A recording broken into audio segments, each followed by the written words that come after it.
Na mpendwa msikilizaji na mtazamaji wetu wa Amani TV Media, ujambo na karibu kuandamana nasi kwenye habari zetu za siku ya leo, ikiwa ni tarehe 14 mwezi Oktoba mwaka wa 2025. Kutokea mashariki mwa nchi ya Jamhuri ya Demokrasia ya Kongo, hii ni Amani TV Media, kituo bora cha matangazo ambacho kinakuletea habari za ukweli na za uhakika kuhusu yote yanayojiri mashariki mwa DRC, lakini pia ulimwengu mzima.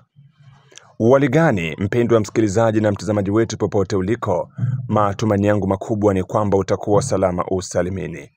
Ninayo furaha tele ya kuweza kukukutanisha mara tena na chaneli yetu ili upate kufahamu yote yanayoendelea uko kwenye uwanja wa vita jimboni Kivu Kaskazini, lakini pia jimboni Kivu ya Kusini. Habari zetu zinakujia moja kwa moja kutokea mashariki mwa DRC. Uko Shabunda unaweza kutupata vema kwenye redio Mutula ambayo inakutangazia kwenye mawimbi ya 92.8 FM. Mpendwa msikilizaji na mtazamaji wetu, najua una haja ya kutaka kufahamu ni kipi ambacho kinaendelea uko kwenye uwanja wa vita, ambako mapambano makali yameripotiwa kwa muda wa siku mbili maeneo mbalimbali uko maeneo ya Miti, maeneo ya Walikale pia na sehemu zingine. Hivyo nakusihi kusubscribe channel hii, kucomment, lakini pia kushare ili tuende sambamba na ufahamu yote yanaendelea uko mashariki mwa DRC.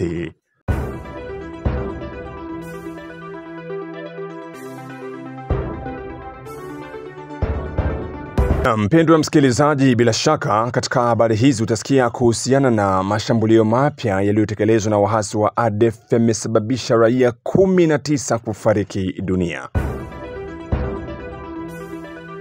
Pia utasikia kuhusu hali ya usalama imeripotiwa kuzorota katika kijiji cha Katanga tarehe 13 Oktoba mwaka wa 2025 baada ya makabiliano makali kati ya kundi mbili za wazalendo.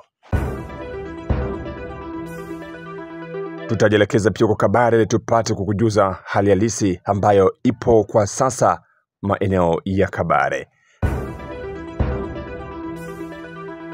Na uko jimboni Kivu Kaskazini tutazungumza kuhusu wazalendo kuweza kudhibiti maeneo na kujiondoa tena kwenye maeneo ambayo walikuwa wanayamiliki kutoka mikononi mwa waasi wa M23.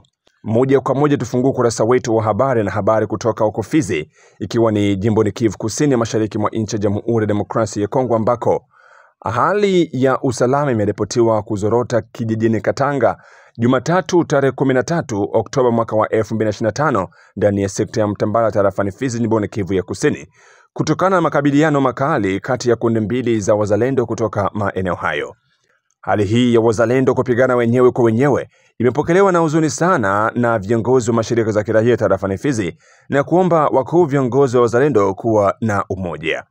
Billy Honore ni mwanamemba wa shirika la kiraia kutoka uko tarafani Fizi, anaeleza namna tukio hilo lilivyokuwa na kulaani vikali vitendo kama na hivyo kuripotiwa ndani ya mji wa Baraka, lakini pia maeneo ya Katanga. Huyu hapa, msikilize. Kwa majina naitwa Billy Honore, nikiwa miongoni wa mwanamemba wa viongozi wa haki za kibinadamu, tena ni mwanamemba wa mashirika ya kiraia nikihudumu nikiwa katika jiji la Baraka. Najua tukio limeanza hapo Purukushani wakati kuna mzalendo wa upande wa kabila la Wabembe akawa ameshikwa na wazalendo wa upande mwingine. Unajua makabila ni mengi huko kwetu Fizi, haiundwi tu na kabila moja. Fizi ni ya watu wote. Sasa utakuta kila ukoo au kabila linajikuta lina viongozi au na kundi zao. Ndio wakati amefungwa na kundi la Wafuliru, ilibidi hawa wa vikundi vya kabila la Wabembe hawakufurahia hilo jambo, wakawa toka kwa hasira waende kumkomboa huyo mwenzio ambao alikuwa amefungwa, amezuiliwa kwa kikundi hicho cha Wafuliru. Ni hapo sasa hali ilikuwa mbaya, wazalendo wa upande mmoja huo wa Bemba hawakuridhika na jambo hilo. Wale wengine ambao ni wa upande wa Wafuliru nao hawakukubali jambo hilo, ndipo purukushani likaanza, na baadaye risasi nyingi zikapigwa kwa namna ya kila mtu kujaribu kujidefend, yani anajaribu kujitetea, na ndivyo hali ambayo ilitokea.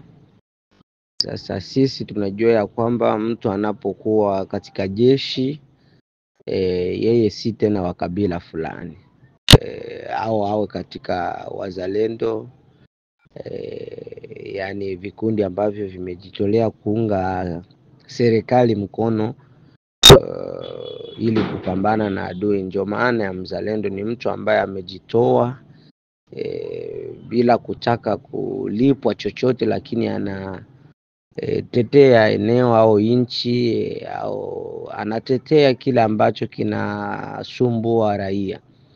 Hiyo ndio chanzo ambacho tunaweza kudhibitisha kulingana na duru ambazo tumezipata zenye kudhibitisha hilo ambalo ni tukio lilitokea hapo Katanga. Wametuhakikishia hiyo ndio habari thabiti ambayo imeweza kusababisha hizo purukushani za risasi kati ya hayo makundi. Wametuonesha ukweli kinaga ubaga ya kwamba chanzo ni hilo ambalo tumetoka kuelezea, na kwetu tunaona hilo jambo tena kutokea mambo ya ukabila linaweza likasababisha adui kupata nafasi, na ndio maana tunaomba mara moja hilo jambo lisitishwe, maana kila mzalendo ambaye amejitoa kutetea nchi yake si tena kuzusha swala la ukabila.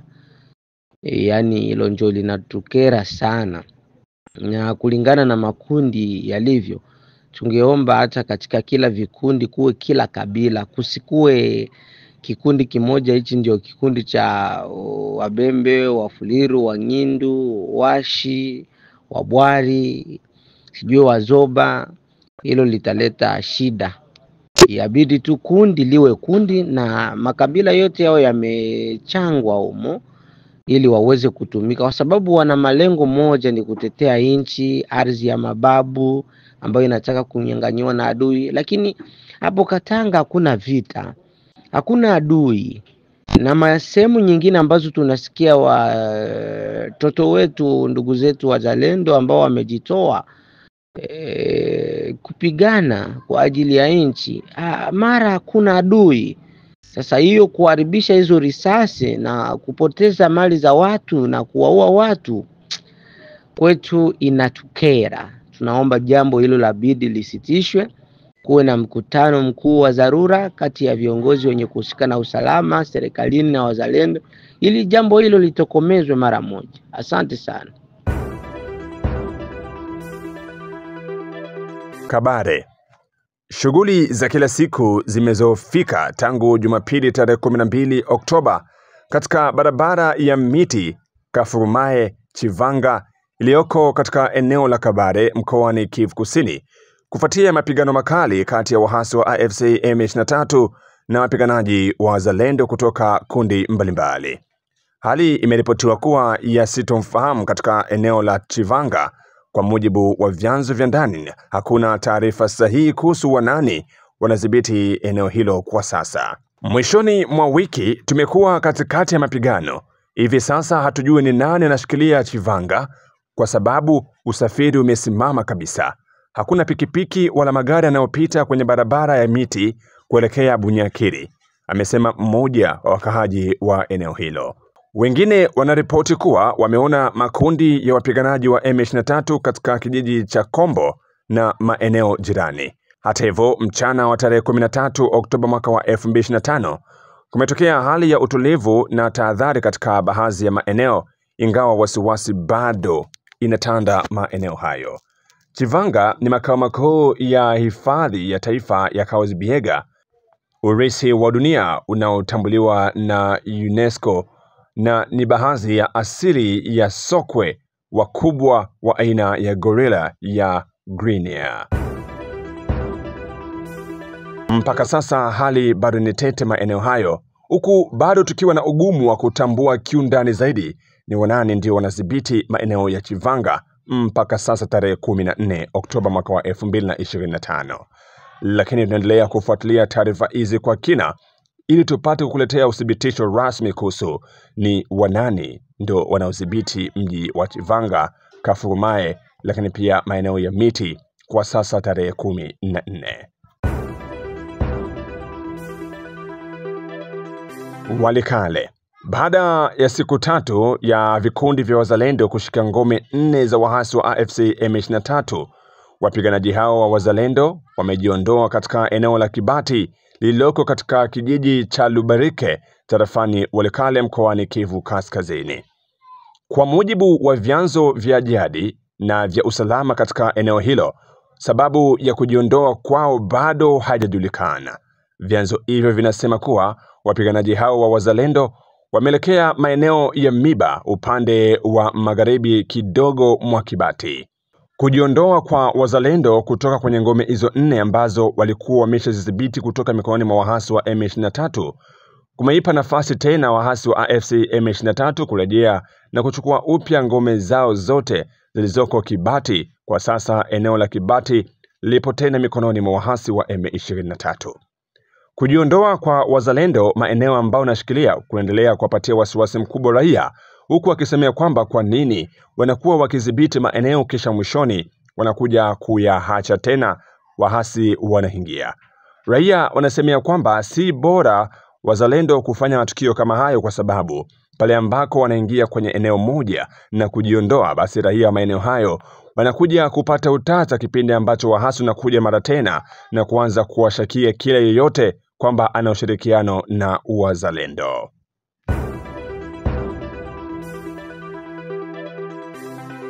Lubero. Shambulio jipya la kikatili linalohusishwa na waasi wa ADF limeua angalau watu 19 katika kijiji cha Katanga Mukondo kilichoko katika wilayani Lubero mkoani Kivu Kaskazini. Kwa mujibu wa vyanzo vya eneo hilo, tukio hilo limetokea mapema asubuhi ya tarehe 13 Oktoba ambako waasi walivamia kijiji hicho na kueneza hofu mkubwa miongoni mwa wakaaji. Kanali Ale Kiwewa ambaye ni msimamizi wa wilayani Lubero amethibitisha mashambulizi hayo na kusema ilitokea majira ya saa 4 usiku. Magaidi wa ADF walishambulia tena na wameua watu 19 katika kijiji cha Mukondo, uchifu wa Bashwaga. Mbali na vifo hivyo, nyumba kadhaa zimechomwa moto, huku katika kijiji jirani cha Vinyinga nyumba zingine kadhaa na maduka mawili yameripotiwa kuporwa na kuchomwa moto.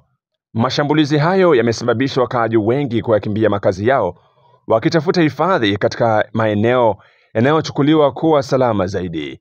Watu waliojeruhiwa wamepelekwa katika kituo cha afya cha karibu, huku mamlaka za eneo hilo zikitoa wito kwa kuimarishwa kwa ulinzi wa kijeshi katika eneo hilo linalokumbwa na ukosefu wa usalama wa kudumu. Kwa upande mwingine, jeshi la taifa FARDC limetangaza kuanzisha operesheni ya pamoja na jeshi la Uganda UPDF kwa ajili ya kudhibiti eneo hilo na kuwafuatilia waasi hao. Operesheni hiyo ni sehemu ya mikataba ya ushirikiano wa kijeshi kati ya nchi hizo mbili inayolenga kuangamiza kundi la ADF linalodaiwa kuwa na uhusiano na mtandao wa kigaidi wa dola la Kiislamu. Licha ya juhudi hizo za kijeshi, kundi la ADF linaendelea kufanya mashambulizi katika vijiji mbalimbali, hasa katika mkoa wa Kivu Kaskazini na Ituri, jambo linaloonyesha changamoto kubwa katika kuhakikisha usalama wa kudumu mashariki mwa Kongo.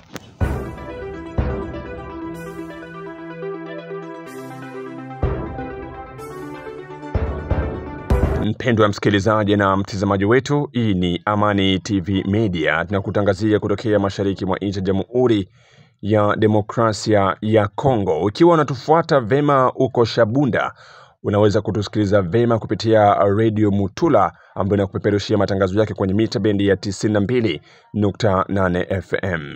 Kwa hivyo nakusihi kusubscribe, kucomment, lakini pia kushare habari zetu kwa walio wengi zaidi. Na mpaka hapa ndipo tunaweka nukta katika habari zetu za siku ya leo, ikiwa ni tarehe 14 mwezi Oktoba mwaka wa 2025. Kwa mengi yatakayojiri sehemu mbalimbali za uwanja wa vita, basi nakusihi kuwa nami katika habari zetu za hapo baadaye. Kwaheri.